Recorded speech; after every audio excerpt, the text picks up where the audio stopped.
नमस्कार दोस्तों, स्वागत है आपका हमारे आरजे ग्लोबल स्टडी में। दोस्तों आइए आज समझते हैं वर्ग दशम के सब्जेक्ट फिजिक्स का तीसरा चैप्टर का दूसरा भाग।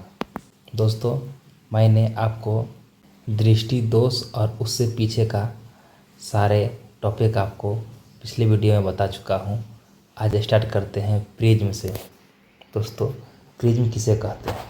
दोस्तों प्रिज्म एक पारदर्शी प्रकाशीय उपकरण है जो सामान्यतः कांच से बना होता है। इसकी 2 सतहें त्रिभुजाकार तथा 3 सतहें आयताकार होती है। जब प्रकाशीय किरणें प्रिज्म से होकर गुजरती है तो उसका अपवर्तन होता है। सफ़ेद प्रकाश को प्रिज्म से गुजरने पर वह 7 रंगों में विभाजित हो जाती है। इसे वर्ण विक्षेपण भी कहते हैं। दोस्तों प्रिज्म का उपयोग को समझते हैं। दूरबीन, सूक्ष्मदर्शी तथा अन्य प्रकाशीय उपकरणों में प्रकाश के अपवर्तन के लिए होता है। अगला है दोस्तों, सफ़ेद प्रकाश को 7 रंगों में विभाजित करने के लिए प्रिज्म का उपयोग किया जाता है। स्पेक्ट्रोमीटर तथा वैज्ञानिक प्रयोगों में, शैक्षणिक और प्रयोगशाला में प्रिज्म का कोण किसे कहते हैं? दोस्तों प्रिज्म की 2 अपवर्तक सतहों के बीच बनने वाले कोण को प्रिज्म का कोण कहते हैं। इसे प्रिज्म का कोण या शीर्ष कोण भी कहते हैं। दोस्तों इसका मुख्य बिंदु है, यह प्रिज्म की 2 अपवर्तक सतहों के बीच कोण होता है। इसे एंगल ए से दर्शाते हैं। यह प्रिज्म का एक स्थिर गुण होता है। प्रकाश के अपवर्तन और वर्ण विक्षेपण पर इसका महत्वपूर्ण प्रभाव पड़ता है। दोस्तों प्रकाश का वर्ण विक्षेपण किसे कहते हैं? जब श्वेत प्रकाश किसी प्रिज्म से होकर गुजरती है तो अपवर्तन के कारण वह 7 रंगों में विभाजित हो जाती है। इस घटना को प्रकाश का वर्ण विक्षेपण कहते हैं। दोस्तों प्रकाश का वर्ण विक्षेपण क्यों होता है? प्रिज्म के कांच का अपवर्तनांक विभिन्न रंगों के लिए अलग अलग होता है, इसलिए प्रत्येक रंग का अपवर्तन अलग अलग मात्रा में होता है। वो अलग अलग दिशा में मुड़कर अलग हो जाती है। इसका मुख्य बिंदु दोस्तों यह है कि यह घटना प्रिज्म में होती है। श्वेत प्रकाश 7 रंग में विभाजित हो जाता है। बैंगनी रंग का विचलन सबसे अधिक होता है। लाल रंग का विचलन सबसे कम होता है।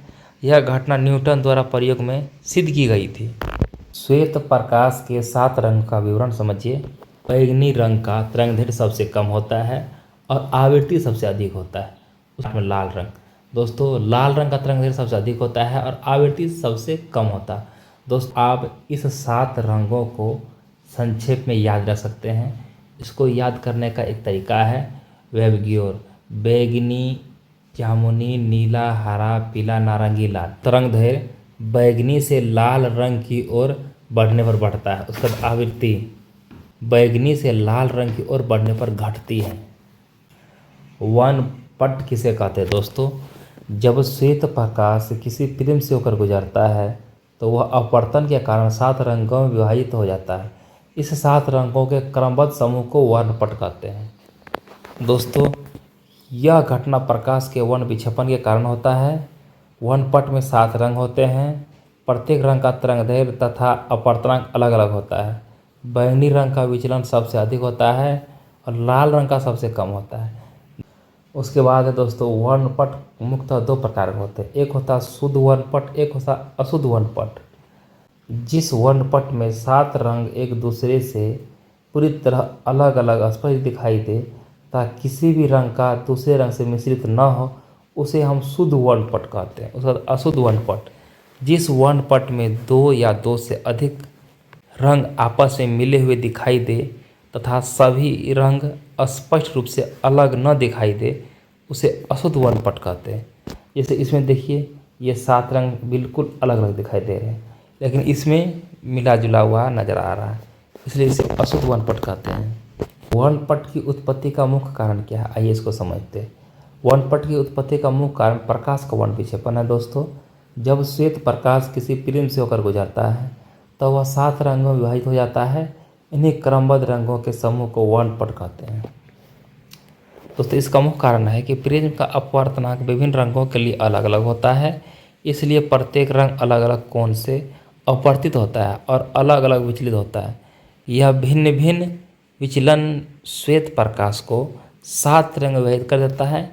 इसी के कारण वर्णपट यानी एब्स्ट्रैक्टर उत्पन्न होता है। इंद्रधनुष किसे कहते हैं? वर्षा के बाद जब सूर्य का प्रकाश वर्षा की जल बूंदों से होकर गुजरता है तो श्वेत प्रकाश 7 रंगों में विभाजित होकर आकाश में अर्धवृत्ताकार रंगीन चाप के रूप में दिखाई देता है। इसे इंद्रधनुष कहते हैं। दोस्तों, इंद्रधनुष का मुख्य बिंदु समझिए। इंद्रधनुष वर्षा की जल बूंदों द्वारा बनता है। इसके बनने में अपवर्तन, आंतरिक परावर्तन और मौन विक्षेपण तीनों घटनाओं से मिलकर बनती है। इंद्रधनुष अर्धवृत्ताकार आकार का होता है। बाहरी किनारों पर लाल रंग तथा भीतरी किनारों पर बैंगनी रंग होता है। इंद्रधनुष सूर्य के विपरीत दिशा में दिखाई देता है। आइए समझते हैं कि वायुमंडलीय अपवर्तन किसे कहते हैं। दोस्तों, जब प्रकाश की किरणें पृथ्वी के वायुमंडल की विभिन्न घनत्व वाली वायु परतों से होकर गुजरती है तो उनका मार्ग बार बार मुड़ जाता है। इस घटना को वायुमंडलीय अपवर्तन कहते हैं। दोस्तों, वायुमंडलीय अपवर्तन का मुख्य बिंदु है, यह वायुमंडल की असमान घनत्व वाली परतों के कारण होता है। प्रकाश की किरणें सीधे न जाकर मुड़ जाती है। सूर्योदय से पहले सूर्य का दिखाई देना तथा सूर्य अस्त के बाद भी सूर्य का कुछ समय तक दिखाई देना, यही वायुमंडलीय अपवर्तन के कारण होता है। तारों का टिमटिमाना भी वायुमंडलीय अपवर्तन के कारण होता है। यह घटना ग्रहों और खगोलीय पिंडों के अवलोकन में महत्वपूर्ण भूमिका निभाती है। दोस्तों, सूर्योदय और सूर्य अस्त के समय जो सूर्य आपको लाल दिखाई देता है वह वायुमंडलीय अपवर्तन के कारण ही होता है। दोस्तों, वायुमंडलीय अपवर्तन के विभिन्न उदाहरण हैं। आइए इसको समझते हैं।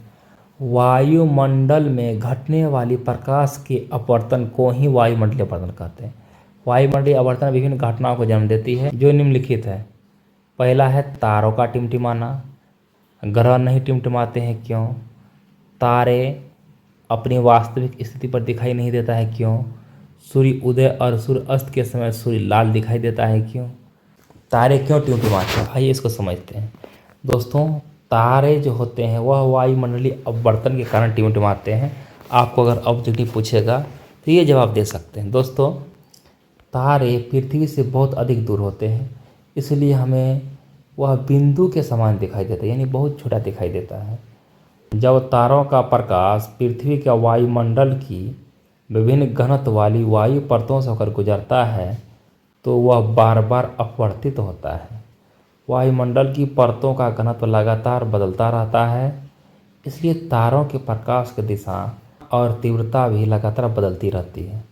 कभी अधिक तो कभी कम चमकीले दिखाई देते हैं। तारे टिमटिमाते हुए नजर आते हैं। तारे बिंदु प्रकाश स्रोत की तरह होते हैं। वायुमंडलीय अपवर्तन के कारण उनके प्रकाश की दिशा और तीव्रता बदलती रहती है, इसलिए तारे टिमटिमाते दिखाई देते हैं। ग्रह पृथ्वी के अपेक्षाकृत निकट होते हैं और उनका कोणीय आकार होता है, इसलिए ग्रह टिमटिमाते नहीं है। ग्रह क्यों नहीं टिमटिमाते हैं, आइए इसको समझें। दोस्तों, ग्रह टिमटिमाते नहीं है क्योंकि वह पृथ्वी के अपेक्षाकृत निकट होते हैं और उनका कोणीय आकार बहुत बड़ा होता है। दोस्तों, ग्रह पृथ्वी के तारों की तुलना में काफ़ी निकट होता है, इसलिए वे हमें बिंदु प्रकाश स्रोत की तरह नहीं बल्कि छोटा डिस्क के रूप में दिखाई देता है। ग्रहों से आने वाले प्रकाश की विभिन्न किरणें वायुमंडल की विभिन्न घनत्व वाली परतों से होकर गुजरती है तो उनका अपवर्तन अलग अलग होता है। क्योंकि यह ग्रह का कोणीय आकार बड़ा होता है, इसलिए इसके विभिन्न भागों में आने वाली किरणें के अपवर्तन में होने वाली प्रकाश एक दूसरे को संतुलित कर देते। फलस्वरूप हमें ग्रह की चमक लगभग स्थिर दिखाई देती है, वह टिमटिमाते नहीं है। तारों की आभासी स्थिति। दोस्तों, तारे जो होते हैं वह अपनी वास्तविक स्थिति पर दिखाई नहीं देती है, क्यों? दोस्तों, वायुमंडलीय अपवर्तन के कारण अपनी वास्तविक स्थिति से ऊपर अर्थात आभासी स्थिति में दिखाई देते हैं। तारों से आने वाली प्रकाश पृथ्वी के वायुमंडल की विभिन्न घनत्व वाली परतों से होकर गुजरता है। इन परतों में प्रकाश का लगातार अपवर्तन होता है, इससे प्रकाश की किरणें मुड़ जाती हैं। हमारी आंखें प्रकाश को सीधी रेखा में आता हुआ मानती है, इसलिए हमें तारा उस दिशा में दिखाई देता है जहाँ से प्रकाश सीधा आता हुआ प्रतीत होता है। इसी कारण तारा अपनी वास्तविक स्थिति से कुछ ऊपर अर्थात आभासी दिखाई देता है। दोस्तों, शॉर्ट में याद रखिएगा, ये एक छोटा सा परिभाषा है। वायुमंडलीय अपवर्तन के कारण तारों का प्रकाश मुड़ जाता है, इसलिए तारे अपनी वास्तविक स्थिति से ऊपर आभासी दिखाई देता है। सूर्य उदय और सूर्य अस्त के समय सूर्य लाल क्यों दिखाई देता है दोस्तों? सूर्य उदय और सूर्य अस्त के समय सूर्य का प्रकाश वायुमंडल में सबसे अधिक दूरी तय करता है। इस दौरान नीला, बैंगनी, हरा आदि रंग अधिक प्रकीर्णित होता है, जबकि लाल रंग कम प्रकीर्णित होता है। लाल रंग कम प्रकीर्णित होकर हमारी आंखों तक पहुंचता है, इसलिए सूर्य लाल दिखाई देता है। सूर्य उदय और सूर्य अस्त के समय सूर्य क्षितिज के पास होता है। सूर्य प्रकाश को वायुमंडल की अधिक मोटी परतों से होकर गुजरना पड़ता है। वायुमंडल के अणु और कण छोटे तरंगदैर्घ्य प्रकाश का अधिक प्रकीर्णन करते हैं। लंबे तरंगदैर्घ्य वाला लाल नारंगी प्रकाश कम प्रकीर्णित होता है और सीधी दिशा में हमारी आंखों तक पहुंचता है। इसी कारण सूर्य हमें लाल और नारंगी लाल दिखाई देता है। नमस्कार दोस्तों, आज का टॉपिक यही ख़त्म होता है। मिलते हैं एक अगले नए टॉपिक के साथ।